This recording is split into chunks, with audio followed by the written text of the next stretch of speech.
Hello, and welcome to the Tuning In podcast. I'm Dana Evans, your inner voice and emotional support coach.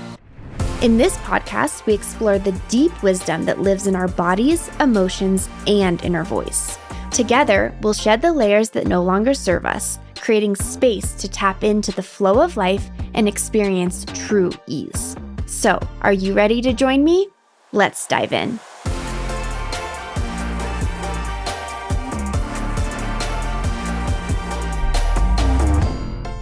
Hello, and welcome to another episode of the Tuning In podcast. Today is a fun episode. I had this idea the other day. I was sharing with John some things that I noticed, and I thought, oh my gosh, this would be such a fun podcast episode. So today I'm talking about my beach body, but in a way that is different than we would typically talk about. So I am headed to a beach vacation. I am going to the Bahamas, to a little island with my cousins. In fact, when you're listening to this episode, I will be there and I will be enjoying a lovely, quiet beach island. We rented a beautiful house and it's right on the water. Please check my Instagram at Dana_Evans, because while I am planning to be mostly detached and disconnected as much as I can that week, it's going to be hard to not post photos of this gorgeous place. I have not been there before, and it's not like a big tourist island. We're not staying at a resort. We just rented a house on the beach, and it is going to be the most chill week. So that is where I will be while you're listening to this episode, if you're listening to it when it's first released. But it's so funny because I've known about this trip for probably 6 months ago we booked it. And in December, I remember thinking to myself, man, I want to get a snatched body. I want to get all fit for this beach trip. And it's funny because I actually go to the beach every year with my cousins. We usually go to Block Island, which is a little island off of Rhode Island. And I can tell you, I've literally never had that thought that I need to get in beach shape. It's just not something that I've typically associated with. But for some reason this year, I thought that would be a good idea. And then proceeded to do nothing about it. And so a big part of that was December and January, as I've shared on the podcast, I had zero energy and working out was just 100% not on the table. And then February came around and I'm like, okay, I'm going to do butt exercises every day. And I had all these things that I thought I was going to do. And for some reason, it just wasn't clicking. I kind of did some things, but nothing was really feeling great. Well, in the meantime, a couple things happened. First, I'd say at the beginning of March, I was like, okay, Dana, I don't know where this idea of I have to get in shape for the beach came from. Hello, society. That's where it came from. But obviously, I'm not doing anything about it. And so I'm going to take that pressure off, because I realized that I was adding it to my to-do list and it was causing this low-level stress and pressure, oh, you're not doing it. You should be doing it. And so I decided to just remove that. And no, I'm not going into this trip with expectations and stress and not good enough energy. No, this doesn't feel good. This isn't working. So whatever. End of February, by beginning of March, I had removed that from my mental load, my mental task list. Meanwhile, I have been doing other things. So my daily walks, semi-daily, I've been depending on the weather lately. It's I'm either walking or I'm not. My somatic practices. So a while ago, I shared about this program called The Workout Witch, and she has these really amazing, simple somatic things. And I think in January, I did her 30-day hip release, which I found to be incredibly amazing and found to be really interesting in that it really caused soreness in my legs and in my body. It felt like I was doing nothing. It was a few minutes a day. I would do it before bed. It very much helped me sleep. And then I would somehow be sore the next day. And I'm like, what is going on? I'm doing nothing and yet feeling something. So from that, I actually then ended up purchasing another one of her 30-day things. And this one is all about shoulders and neck and jaw. And then, as you know, I joined the Glow Face program, which is all about releasing the neck and the shoulders and the jaw and doing lymphatic drainage and actually really unlocking a lot of the old patterning in the upper body, which includes improving posture. So those are the things that I have been doing really consistently. And last week, actually, I decided, you know what? I'm not putting this pressure on movement, but one thing I want to do is push-ups. I actually really like push-ups and they come relatively easily to me. And I thought, okay, well, I can do push-ups. Like push-ups are a full body workout. It feels good to do them. And it's a good way to move energy because one thing that did come up in the past couple of weeks on my birthday week, one thing that did come up was I'm not exerting and moving energy out of my body quite enough. And so I need little bursts of exertion to like move energy out of my body so it doesn't get stuck in there. That's really healthy for me. And so I was looking for ways that I can do that feel really easy. So I started doing push-ups and I was doing 10 a day last week. I've just increased yesterday and the day before to 11. And yes, these are full push-ups. I'm in full form and they feel great. Well, this all came full circle. So these are things I've been doing. I removed the pressure of having to look a certain way or be a certain way to get ready for the beach. Like, goodness gracious, packing is enough work to get ready. And I kind of removed like the exercise expectations and was just following and doing the things that I thought were fun. And then lo and behold, I was doing my face work on Saturday and I caught myself in the mirror. And mind you, this face work is a workout. I just can't even describe it. But I had like my left hand working on my right side of my neck. And I look in the mirror and I'm like, where did these biceps come from? And I like hold my arm up and then I hold my other arm up and I flex. I'm like, oh my God, I'm strong. And so I run to John. I'm like, John, come look at my biceps. And I have him come and he's like, dang, your biceps look good. I'm like, this is from the face work. I started this in February. So I did it for 20 days in February and now I'm on my 7th day in March. And you're doing all this stuff, like it's strengthening your hands, it's strengthening your fingers, and it's absolutely, apparently, strengthening my arms. And so that, all of a sudden, I'm getting arm tone. Then I'm doing all of this work to like open my throat and my neck, and my chest is expanding. So I'm looking really lifted and light in my whole upper body. Pairing that with the work that I'm doing with the neck and shoulder. So like all of a sudden, my upper body is like, oh, this is actually looking really good. Well, then yesterday I was doing a lot of packing prep for this trip just to go through all the clothes, make sure I had, it's like hard to pack for like a beach summer trip in the winter because I haven't had shorts on in months. I wear sweaters, so it's weird to all of a sudden put all these clothes on your body like a swimsuit and you're like, wow, I haven't seen my body in a while. So I was trying clothing on and I put on my shorts and I was like, oh my God, my legs still have muscle tone. I bet you that is a combination of my walks and doing the lower body, the hip release from that somatic program. So all of a sudden, all of these things that my mind had been mentally stressed about and thinking I needed to do something about, like I needed to do a 6-week weight workout plan, or I needed to do yoga every day, or I needed X, Y, and Z. All of a sudden, I look at my body and myself and I'm like, my body is beach ready. And it's not because I have toned biceps, right? But the point is, I think it was this weird thing by releasing the expectation of what should happen to my body in order to go to the beach, which, by the way, like, fuck that. It was such a weird experience for me to go through thinking that. And honestly, it wasn't particularly critical. I was like, this actually sounds fun.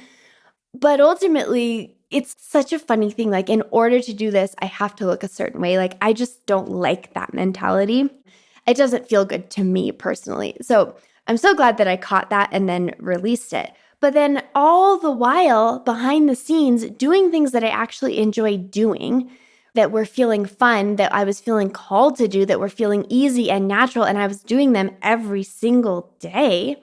All of a sudden, the cumulative effect of that, January, February into March, is like, oh, my body is feeling more toned. My body is feeling lighter. I am feeling stronger. I am doing push-ups. I am doing handstands also more often, which I hadn't done in forever.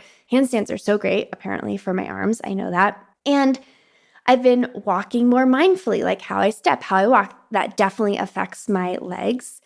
Also, a big part of the face work, you do a lymphatic drainage first. The ending part of the drainage is you literally like pulse on the heels of your feet. So like the paw of your foot is down and then you're like pulsing up and down with the heels. So you're like doing soft bouncing. You're doing that for 2 minutes every time. So for 2 minutes a day, and you feel that burn all the way up through the legs and into the butt and in your calves. And I'm like, so all this time, my mind thought I had to do all of these structured, intense workouts in order to create tone and muscle in my body. And in the meantime, I'm just doing things that are light and fun and that I'm interested in doing, right? I'm like, I don't have time to do a full-on workout. It's like walk is an hour, the face work is an hour, the somatic work is 15 minutes. That's 2 hours and 15 minutes of movement a day. I'm like, I'm not sure I can fit in another hour workout. Like, I have other things to do besides workout all day. But I didn't have to. So instead of following pressure and expectation, I followed ease and joy and genuine interest. I'm genuinely interested in this face routine, and I'm genuinely impressed by how good my body feels afterward because it calms my nervous system. It's moving out like stagnant lymph from the body. It's releasing tension in my jaw and my neck and my shoulders and my traps and my chest. And oh my God, I can't believe how tense everything is, but it's softening, right? Like it's fun, but it's also creating strength and tone in my arms, creating strength and tone in my legs, creating length and openness in my upper body and my chest, right? And then my walks, now that the weather has started to shift, I'm so happy that I get to do my walks again. And I'm feeling like I'm doing them a little more vigorously. And I'm moving and I'm going up hills and I'm like back on my trail. And like that feels really good. And then I'm biking with John. I got a new bike for my birthday. That was my gift from John. And so I'm going out on the bike rides with him. And guess what? That feels really good. It's fun. It's bonding. But guess what? It also works my legs. It also works my arms and my body gets stronger. So I think there's something to be said here for letting movement not be a chore and a have to and a must in order. And I've always had a complex relationship with working out. And a long time ago, I think I've shared this before, but a long time ago, I completely stopped using the word exercise and workout and started using movement because to me, it felt more important to move my body than it felt that I needed to like work out, if that makes sense. So movement in a way that feels good and easy and fun, like easy to do, right? The face routine, I mean, that's work. Don't get me wrong. That is work. And there's a little resistance every time, but like it's easy because every time I do it, I'm like, gosh, I just have to start the lymph part. Then I'm like in the flow and it's great. And for me, that really works. And in the past, that's meant that I like doing bowspring yoga really, really consistently. And in the past, that meant I liked playing tennis, even though I wasn't very good on it. In the past, that's meant that I like hiking. You know, the other thing I've been doing this winter is skiing, which, oh my gosh, total workout. And actually, when I pause and share this all in this podcast episode with you, it's like, oh, I am moving a lot. Oh, I am taking care of my body. Oh, of course I'm getting stronger because while my mind was just hyper focused on the fact that I wasn't doing a workout, I wasn't doing weights, and I wasn't doing enough yoga, I'm sitting here right now describing all these things. I'm like, oh my God, even for me, it's just kind of clicking into place. Wow, I kind of was doing a lot in terms of body. And my mind couldn't see it. And I genuinely believe that my mind wouldn't have been able to see the shifts in my body if I hadn't, at the beginning of March, decided to let go of the idea that I even needed to work out in order to go to the beach. Like, I think I needed to release that expectation because it was clouding how I saw and perceived my body. So instead, I look back, I'm like, wow, I was skiing, I was walking, I was doing push-ups and handstands, and doing pulses for the legs and doing all this face work that strengthened my arms and doing all this somatic work that releases like really deep unconscious tension in the body, which then can allow the muscles to move in different ways in tone. And I was biking. And like all of a sudden you think, well, yeah, of course my body composition is going to shift because I was doing way more than I realized. And I was more than any of that active movement. I was doing a lot of lymphatic clearing, which clears out inflammation, right? And it clears out stagnation and swelling and water retention in the body. And so a lot of times it's not even that you need to do more, but get rid and release of what isn't needed. And I think that's a big part of that as well. When the inflammation goes away, the tone can be visible. So I just wanted to share that because, look, I didn't make any changes in terms of food, and I've never really associated food with physique. I know that sounds crazy, actually. As I'm saying that, I'm like, that sounds crazy. Let me check. Yeah, that's true. I don't associate food with physique. Okay? So I'm not saying that's not associated per se, but for me, I've always been naturally pretty lean. And if you look at my family, that's kind of our genes. Okay? So I acknowledge that my genes tend to be pretty naturally lean. And I just didn't really grow up with any sort of body image, food complexes, okay? I have other things, but that wasn't one of them. And so when it comes to body, I've always associated exercise and movement with the way to change the form. And I think a big part of that too is in terms of how I eat, my food is very much, I don't know, I just eat real food. I don't think much about it. It's like, I had a grilled cheese sandwich yesterday. I made brothy beans during the week. I made Caesar salad. I buy sourdough from the local bakery. I eat high quality meat from the butcher. I eat cheese also from the butcher. So it's like I eat most things. I eat ice cream. I made brownies last week. Oh my gosh, I made cinnamon sugar popcorn as a snack the other day. I'm like, this is brilliant. We should all be eating cinnamon sugar popcorn. Random plug. But anyway, my point being like, I don't look to food if I want a shift in my physique. I look to movement. And I'm sure other people have a really consistent movement place and they might look to food or they don't look to either, or they look to mindset, like whatever it is. The point is, I look to movement. And I realize that even though I've never been that concerned per se about my physique, and I think part of that is because it's not ever something I've had to think much about, I still got this really old thing or a programmed pattern in my mind for this trip that was saying the physique has to shift in order to go to the beach.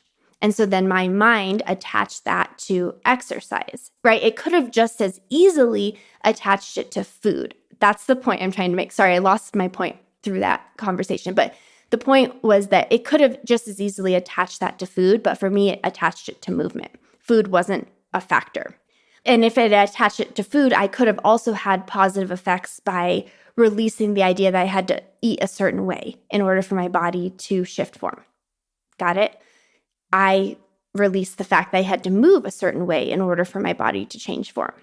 And by removing that, I think that's what allowed me to see the changes that were already underway, doing things that I was enjoying instead of forcing myself into something that wasn't feeling good. Whew, I think we got it. So I just want to share that because it makes me just think in the bigger picture of how often we're focusing on what's not versus what is. And when we focus on what's not and we pair it with what should be, then we have this amplification. It's like, I don't have the body I want and I should be working out. And if I'm not, then it's bad, right? It's like this weird thing. Or I caught myself doing this with finances. I was like so fixated on where money wasn't coming from and how I thought it should be coming from that I was completely blind and not appreciating or even acknowledging all the ways that money was coming in unexpected ways. And all of a sudden I paused and I was like, oh my gosh, I was totally blind to that money because I was saying, well, it doesn't count because it didn't come in this way. And I think that's exactly what was happening with my body. I was like, well, because I'm not lifting weights, I can't get muscle tone. And so I'm not going to see muscle tone because I don't think it's even possible. Release the expectation. And I was like, oh my God, not only do I already have muscle tone, but my muscles are getting stronger just by massaging my face. What? I wouldn't have believed that. I'm still kind of shocked. I mean, I'm like, what? But I am aware of, my arms are usually sore after I do the face routine. So it's a fun exploration if you look at an area in your life where you're holding a lot of expectation, judgment, shoulds, right? To say like, wait, is it possible that this is already working out? Is it possible that there's a way that this could work out the way I want in a way that I couldn't have believed? And is there a way that I could get things that I want and desire mentally by doing things that feel aligned and fun and more easy? And just planting the seed of that question, I think can kind of shift how we perceive things. Like I did that with the money. I was like, oh my God, I'm only focusing on what's not. So then that's the other part is in that area of your life that you might be hyperfixated at the moment, right? It can shift. You can ask yourself, what is working? What am I already doing? What am I already enjoying that might actually be benefiting my ultimate desire? And then, of course, what would happen if I released the expectation and should that I attached to my desire? What would happen if I released the expectation and should that I attached to my desire? Because that's when we can open up to a whole new realm of possibility, of outcome that we, from the mind, the limited perspective of the mind, couldn't maybe have predicted or expected or imagined, right? When we pigeonhole of like it has to look this way and come this way and be this way, or it doesn't count, then we block off all the other ways that things can show up, that we can actually have our desired outcome, but it doesn't fit into the box that the mind has created, which may or may not be your creation, right? That could just be conditioning for me, like the sudden feeling of my body needs to look away to go to the beach. I'm like, I literally go to the beach every year. I've not thought this before. Why now?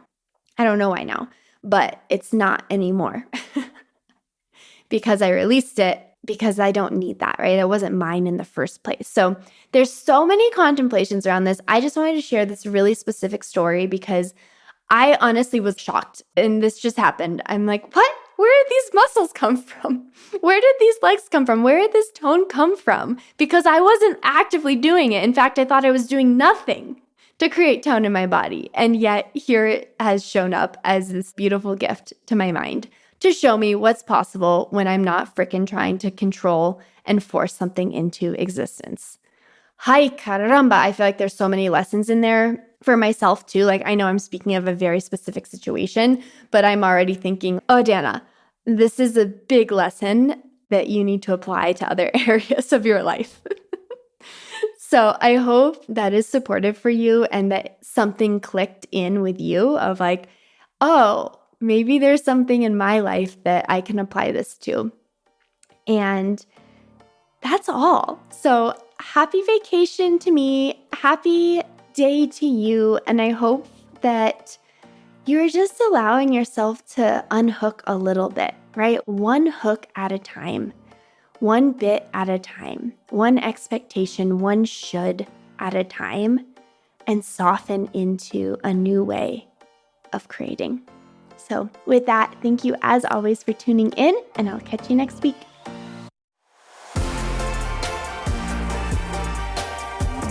Thank you for joining me in another episode of the Tuning In podcast. If you loved this episode, please rate and review it or share it with a friend. If you want to go deeper into the realm of emotions and learn the language of your body, check out my audio course, Emotions Decoded, at alignful.com/audio. As always, you can follow along with my journey on Instagram at Dana_Evans. See you next week.